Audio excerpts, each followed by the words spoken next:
and thank you for joining us on location at the Catholic Marketing Network in Chicago. I'm Doug Keck, joined on set by Julie Cragon, author of Visiting Mary, Her U.S. Shrines and Their Graces. Hey, great to have you here. Nice great to meet you for the Thank first you. time. But you've been involved with Catholic bookstores and book publishing, and as well as being an author for many years, right? I have. We've been in business for 35 years. Bought St. Mary's Bookstore in Nashville from the diocese, and my mom did.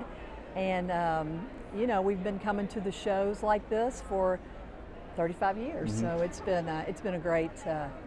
So you have like a bookstore and a church supply and everything right in Nashville, which is a very small Catholic population, right? It is, and we have actually 4 floors of old apartment building that my parents changed into a bookstore and church supply. Right near the cathedral, is that? Right, a block down from the cathedral. Okay. And my husband and my sister both work there, and then my sister-in-law's sister. I mean, you know, it's a family business, so it's been great. Let me ask you, before we get into you being an author in this particular book, a lot of people, you know, we see them here at this particular show, you know, the bookstore business, it's kind of a tough business to be in, especially with a lot of the online competition and things like that. How did you find a way to make it successful? You know, I think our businesses, our bookstore businesses, there's always going to be competition. There's always going to be someone who we feel like is doing something more than what we're doing. But my mom taught me from the very beginning, it's all about service. It's all about doing something a little bit more. You know, we still gift wrap for free. We still do huge displays, change the displays all the time. You know, we may have the same customers all the time, but they see something different. We're constantly buying and changing. If something doesn't sell, we put it on sale. You know, we're not afraid to do that. And you know, really just a lot of prayer. My mom, we start the morning with prayer, and she's always done that, and just a lot of prayer going into that business, and you know, keeping things rotating and fresh. And do you see more people coming in, new people, or is it the same group of people? Well, now we see a lot more people, different people coming in. Of course, we cater to every religion. Everybody's welcome. You know, all are welcome in the store, and so we see that by word of mouth that a lot of people come. A lot of people come from Kentucky and Alabama, Mississippi, just to come, you know, to the bookstore, or they happen to be at the cathedral for something. The location has just been, you know, phenomenal as far as it used to have nothing around it. Now it has hotels and everything else, so it's been a true blessing. Do you see also that as, I mean, a certain amount of evangelization also, not only for the Catholics who might come in, who find good materials now that you make available, but even maybe for the Baptists or the Methodists or the Protestant non-denominational? You know, absolutely. I'll tell you. Even, I mean, I can tell you a great example. Even 4 weeks ago, I watched one of our customers explain to a non-Catholic how to pray the rosary. I mean, he just sat over there and took the time. He had come in for one little thing, but he heard him talking to one of the young girls there, and he said, do you know what that is? Do you know how to pray it? Let me teach you how to pray it. And things like that, it means something to the customer. It means something to the man given the instruction, but you know, it means the world to us that it's that type of center for. Now this is what, your 3rd book, is that what I understand? That's right. Visiting Mary, Her U.S. Shrines and Their Graces. Now this is actually about visiting shrines mostly in the United States. What do you cover in this book? That is all. We visited the shrines in the U.S. And you actually visited every one of these? The ones that are written in the book. Now there's a list in the back of all the different including Mothers shrines. in Hanceville, which That's right. you don't talk specifically about. That's right. But we'll talk about that some other time. That's right. But we visited those particular shrines, and we tried to make it to where it was a different vision or a different devotion to Mary. So we tried to, you know, spread it out. The original idea was to just visit the shrines that were close to us, but then we realized that, you know, we needed something on the West Coast. We needed something, you know, further down south, and so we started making the effort instead of just the natural flow. But the idea is to get people, when they're on vacation somewhere, on business somewhere, just to naturally take the time to go visit Our Lady in one of her And shrines. to or at in least one of think her about that as basilicas. something while you're out on vacation, to think Right. what might be around here, what shrine might be around, Right. what could, even in other cases like the Basilica in Washington, Oh, yeah. of course. Yeah, A place where you exactly. talk about how many chapels there are. It's incredible. We're very familiar with it, and it still surprised me when I was reading how many chapels are actually available inside Yeah. the Basilica. That's right. And the thing is, like, even for our children, when we took them, at first it was almost a chore. Like, come on, I was going to ask get you in the how car. Yeah, get in the car. how open was we're everybody going. to Yeah. this? But then, it got to where it was like, where are we going next? What are we doing next? They saw the joy there was in visiting Our Lady and having her bring us to Christ, either in the people who work in the shrines, and I mean, the shrines, some of the shrines, at the time we went, there was nothing going on. Right. There was no conference, there was nothing. But she always led us in some way to Christ, either in, with the Our Eucharistic Lady, and that's what you adoration, make and very yes, clear, right? yes, or or the people that we visited, however it was. But the kids got to where they were like, where are we going next? We want to go. Even this summer, after the book was finished, they said, where are we going? Are we going someplace next? I said, we got to take a break. Take a but break if we first. go, Right. if we go someplace, we'll definitely look and see what's there. So Was that something your mother ever did with you when you were a child, or is that something really you and your husband decided to do? we just decided.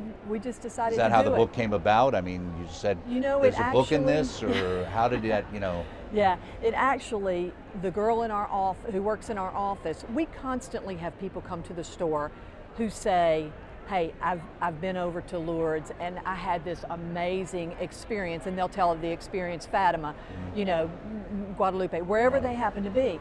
And she's made the comment, I would never get to those places. I don't, I'll just never have the time, never have the money, Right, never have right. the energy, whatever. And I started thinking, I thought, what, there's a lot of places right here in the U.S. Yeah. There's probably places when you take your child to college, there's probably some place you could see along the way if you knew it was there, if you Right. knew that that's what, and so that's really how the book came about. I thought, I'm going to find out just how many places there are in the U.S. Well, that's a great idea, obviously, because, like you say, somebody who can't get over to Lourdes, but, obviously, even in Hanceville, we have a little Lourdes grotto as well. But there's a beautiful one that's there, but there's also, Our Lady of Lourdes Shrine in Euclid, Ohio, and there's a Shrine of Grotto of Our Lady of Lourdes in Emmitsburg, which a lot of people have heard about as well. Right. So it's a great idea, really, to say, gee, if I can't get myself over to Europe, there are other places I can go and see, either to make a trip there specifically, or just like you said, say I'm going someplace already, what other religious sites, what other shrines might be there that we can add that into the family trip, right? Right. And I did tell a little of the history of the devotion or the shrine. Right, at the beginning of each. At the beginning of each chapter. Right. And I think that's important because when you go to the shrines here in the U.S., you can get that feeling. When you go to the Lourdes Shrine anywhere, and there are a lot of Lourdes shrines in the U.S., Right.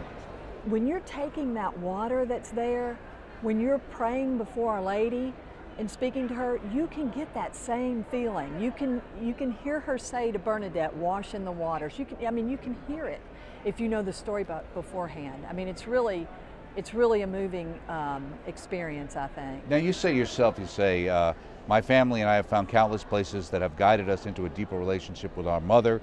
You say, for several summers, my family and I have traveled through bean fields and cornfields, down back roads and highways, following maps and detours to wonder where in the world Mary is leading us. Countless times we've asked, why was this built here? Why were we led here? And one of your children said, Mom, you know why? It's all for the love of God. Now, have you literally gone down places like that, almost like a treasure hunt, to find these rare jewels? And sometimes when you are there, are you disappointed sometimes that maybe more people don't know about it? Right. Or maybe it's not being as kept up as well as you think it probably could be at this day and age compared to what maybe the people who were devoted to it when it was first built? Well, and several of the shrines, several of the smaller shrines we've been to don't seem like they're kept up as much, and yet we still found the candles lit, the fresh jug of water, the holy water, fresh that you can get out of the spout. All of them are kept up. I mean, it's amazing to me that even when we got there to some of the places, and we thought, seriously, like seriously, it's 100 and something degrees, and you've brought us here, what for? Right. There's always something.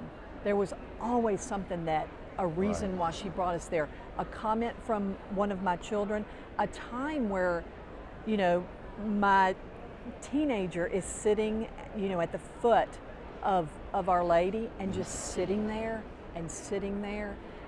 How much more could you want, Yes, 'cause you your know, mother, for right. your children? Right. So it's, we were actually never disappointed. We always thought we would be, you know, when we, not always, but when we got there, sometimes we thought, what's going on, you know, what am I doing? So But how we many were did you never- actually visit? We visited 40. Okay. But I didn't write about every single one, and some of Okay. them were overlapped, and some Okay. of them, you know, already had the devotion, but you know, when you're in the area, you just go ahead and go. I mean, it got to be that point. Now, you kind of mentioned, you allude to the fact that in every state in our beautiful country, there's a place, a grotto, a shrine, basilica, a church, or a chapel built in honor of Mary. But are there shrines to Our Lady in every state? Not necessarily That's what a I shrine gathered from as reading far the as book. a big shrine, what you would think of as a large shrine. Or officially indicated Officially, as a, correct. Right. But when you go into the church, you know, there's usually a grotto of Mary, or you know, whatever Right. church you go to, or a shrine. But officially saying that, you know, there would not be a large shrine.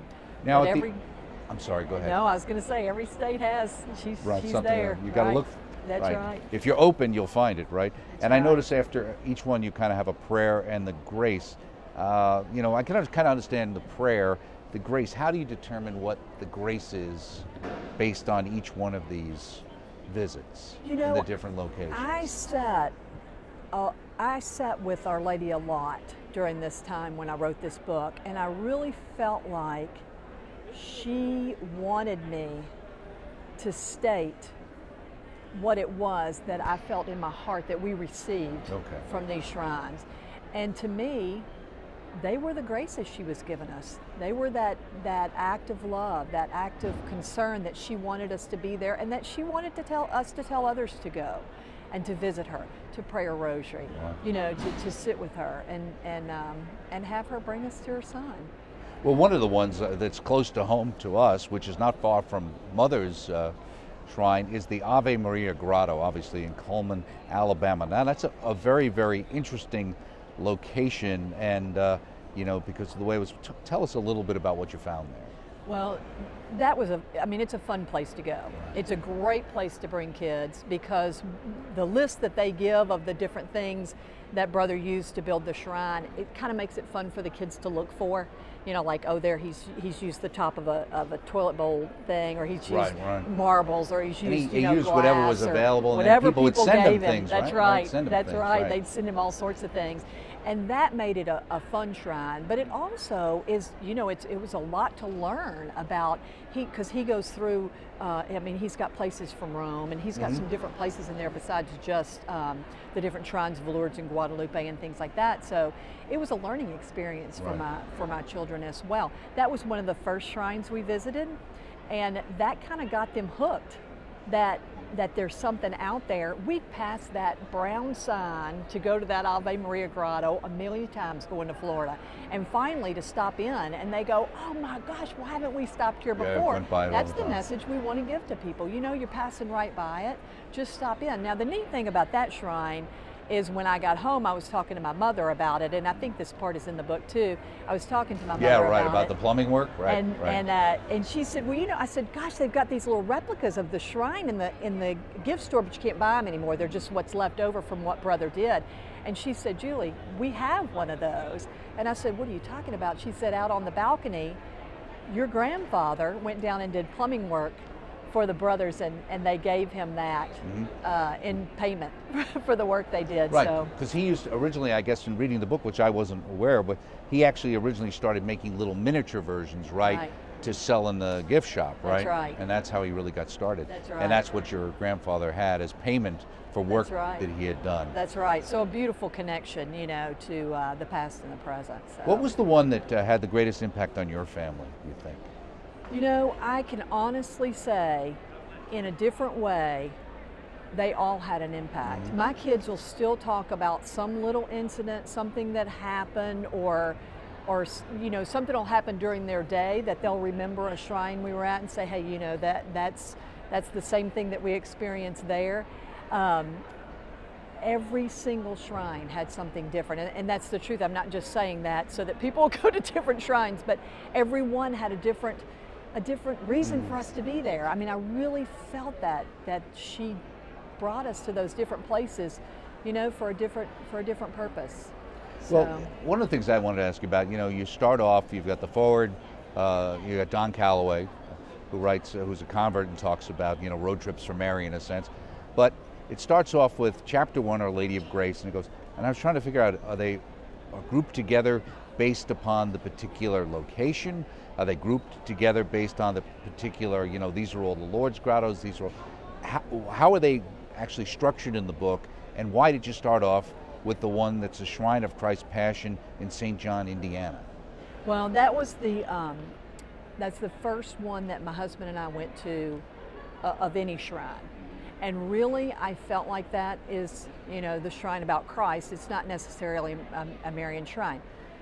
But as we began this whole venture, I had stopped at that. That was the first shrine I'd ever been to.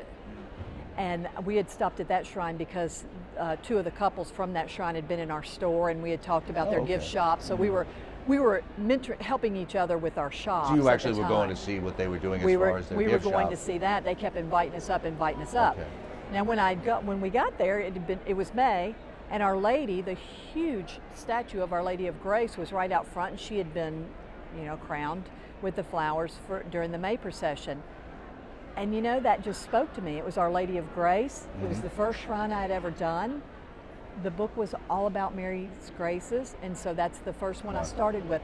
The book is actually done in the way we traveled. Oh, it was, okay. So, and it's, so that's why it's random. This is your road map. That's why it's everywhere, right. You're going to put a map in there that shows you how you drove around. But that's exactly. And over how many years did this actually take? 2 years. 2 years? 2 years, yeah. And you know, sometimes, I'm telling you, we would plan to go someplace and I'd think we're not really going to do it. Like driving out west, two of the girls came with me, 2 of the younger girls came with me, and we drove to Santa Fe, and then we drove to California to Santa Clara. And you know, that was quite a trip. I was the only driver, and I just thought, we're not going to do this. You know, we're not really going to do this. I'm going to have to fly out and take care of this little business. But you know, it was about the journey. It was about the kids with me, and it was about the time it took to get there. And it was really all about the journey and where she was leading us. So it's really a pilgrimage, and in a lot of ways it's the relationships as well that you have with your children based upon that shared experience, right? Absolutely, absolutely. Right. Now also you say here, we're fortunate to meet, and this was the Shrine of Christ's Passion in St. John, Indiana, we were fortunate to meet the man responsible for building the Shrine of Christ's Passion, who tells us the story of his grandfather who first built the shrine to Our Lady, a shrine that stood alone at the end of 150 acres of farmland. Right, right. And that's the Lady of Grace that we came upon. That was the original. That was the only piece that he built this whole shrine around. And the priest was looking for a place to build a church, and the farmland was not available at the time. His grandfather had sold it, and the person was not willing to sell it. And then, and the story is told in there. But then within, you know, a small bit of time, he all of a sudden came up and said, hey, I'm leaving this area, you're more than welcome to buy the land back. And so he bought the land back, and they built the church, and you know, he thought it was appropriate for the St. John Church to be, you know, overlooking the Mother of Christ. So now also you talk about your trip to San Antonio, right? Oblate Mission's Lourdes Grotto and Our Lady of Guadalupe, but you talk about the Lourdes Grotto and you say, under the grace, at the shrine one witnesses people's beliefs in the miracles. How so? Well, when we were there at the Lourdes Shrine, there happened to be a young man there, and we happened upon this shrine. We were not going to this shrine because I had already done a Lourdes shrine, already been there, but in a very strange sort of way, the shrine's address fell out of my prayer book that morning onto the floor, and so my daughter said, okay, we're going to this shrine. And when we ended up there, they had a conference, and there was Eucharistic adoration going on right behind where that shrine is built, and you know, you could just feel that something more was going on. Was going on during that time. So. Well, let me ask you, in putting the book together as an author, this is since you've written a couple of books. When you were putting this together, were you taking notes at each location? Did you just come back and then write it? How do you go about writing your books? I actually journaled. Okay. I've always journaled, and that's how I started my first book, my mother's prayer book. I was journaling prayers for my children, and that's how I started that book, Bless My Child. And then the same thing with Jesus at My Side, my second book. I was journaling, and so that is on the words of Christ, and it's a daily meditation. And then this book too, the same thing. I journaled the entire way. And so do you handwrite? I handwrite everything. You're not using your laptop or your iPad or anything? You're actually handwriting? I handwrite everything. I do. In notebooks, I just feel like little small journals. Yeah. I mean, I just feel like I feel more in touch with what's going on. I feel like it's really coming through, you know, pen to paper. I've always done that. Even on anything I've worked on, I've always written, so. Well, do you wait to decide to put the whole book together and then go through everything, or do you kind of like edit each section as you come back from your trip? No, I did all the journaling, and then I put all of it together, you know, at the very end, so that each one was a personal experience as we went along. And you know, the kids were a big part of that too, so that was very helpful. Well, your husband's a partner with you in the obviously in the bookstore and in the business. Do you let him read? Does he get to edit? Does he have any input into how the stories? What about the kids? I mean, do you let them read it and say, and do they say, hey Mom, that's not how I remembered it, or I saw this or that and you might have forgotten about it, or anything like that? Yeah, and you know, I don't. I solely write.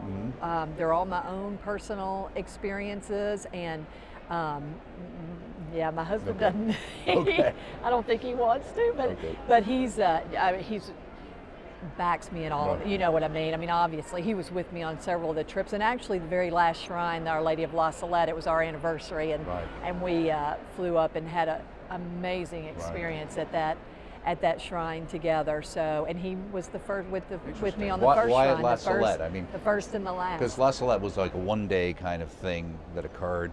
It's kind of a dark, you know, presence of Our Lady in the sense of forecasting what was happening in Europe, and like, why was that such a positive thing for you? You know, when we were there, they had a group of handicapped kids there, and they have a huge pond where the rosary is done around that, and the kids were saying, going around saying the rosary, and then as we went around, there was a priest going up on his knees to the crucifixion. There were things happening there, even though there was not like a huge gathering of people. That meant, you know, it really helps your own faith. I mean, it really, when you see the faith of other people, you know, either simple or complex, it really moves you. It really helps strengthen your own faith. Just before we go, another book in the works, or something you're thinking about, or you're waiting for the Lord to lead you?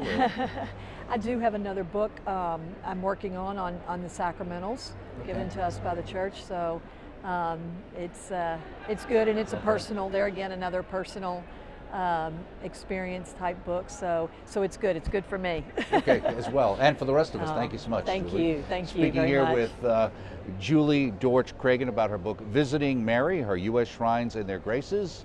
We're here at the Catholic Marketing Network in Chicago. Join us next time right here on EWTN's Bookmark. Check it out. It's available through the EWTN Religious Catalog. Thanks.